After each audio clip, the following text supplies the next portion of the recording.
Welcome to Telugu focus TV. నేను మీ శ్రీనివాస్ రెడ్డి. పవన్ కళ్యాణ్తో రేణు దేశాయ్ భేటీ. ఈ వార్త ఇప్పుడు సోషల్ మీడియానైతే షేక్ చేస్తుంది. ఏంటి, ఎందుకు, అసలు ఈ వార్తలో ఎంత నిజం ఉందనేది కూడా తెలియాలంటే ఈ వీడియో పూర్తిగా చూడండి. అలాగే మీరు పవన్ కళ్యాణ్ గారి అభిమానులైనా లేదా రేణు దేశాయ్ గారి అభిమానులు అయితే తప్పనిసరిగా వారికి సంబంధించి మరిన్ని వీడియోలు మీ ముందుకు తీసుకొస్తుంది తెలుగు ఫోకస్ టీవీ ఛానల్. కాబట్టి సబ్స్క్రైబ్ చేసుకొని పక్కనే ఉన్న బెల్ బటన్ ఒకటి మాత్రం మర్చిపోకండి. పవన్ కళ్యాణ్ మాజీ భార్య అయినటువంటి రేణు దేశాయ్ గారి గురించి ప్రత్యేకంగా ఎవరికి చెప్పనవసరం లేదు. ఎందుకంటే ఆమె గురించి అందరికి తెలుసు కాబట్టి. ఆమె పవన్తో విడాకులు తీసుకొని చాలా కాలం అయినప్పుడు కూడా మన తెలుగు ఫిల్మ్ ఇండస్ట్రీలో ఆమెకంటూ ఒక ప్రత్యేకమైనటువంటి స్థానం ఉంది. పవన్ కళ్యాణ్ గారితో విడిపోయిన తర్వాత రేణు దేశాయ్ తన ఇద్దరు పిల్లలతో పూణేలో అయితే సెటిల్ అయ్యారు.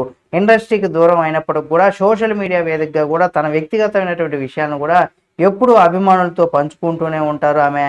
అయితే రేణు దేశాయ్ చాలా కాలం తర్వాత కూడా తెలుగు సినిమాలో నటించిందని కూడా చెప్పుకోవచ్చు.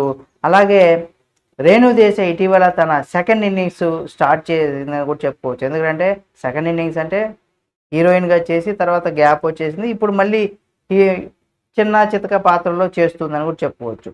అయితే రవితేజ హీరోగా నటించినటువంటి ఏదైతే టైగర్ నాగేశ్వర్ సినిమా ఉందో ఇందులో రేణు దేశాయ్ గారు కూడా ఒక ముఖ్యమైనటువంటి పాత్రలో నటించారు.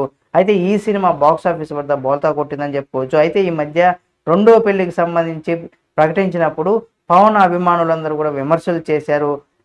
ఆ విమర్శలతో ఆమె వెనక్కి తగ్గిందని కూడా చెప్పుకోవచ్చు. అంటే తన యొక్క నిర్ణయాన్ని కూడా వెనక్కి తీసుకుంది. ఆ సమయంలో ఆమె పవన్ కళ్యాణ్ నుంచి కూడా తీవ్రమైనటువంటి పవన్ కళ్యాణ్ ఫ్యాన్స్ నుంచి కూడా తీవ్రంగా ట్రోల్స్కి కూడా గురైందని చెప్పుకోవచ్చు. పవన్ కళ్యాణ్ అభిమానులు ఆమె మీద ఒక రీతిలో కూడా కౌంటర్ ఇచ్చారు. ఆమె అదే రీతిలో కూడా పవన్ కళ్యాణ్ ఫ్యాన్స్కి అయితే కౌంటర్ ఇచ్చిందని చెప్పుకోవచ్చు.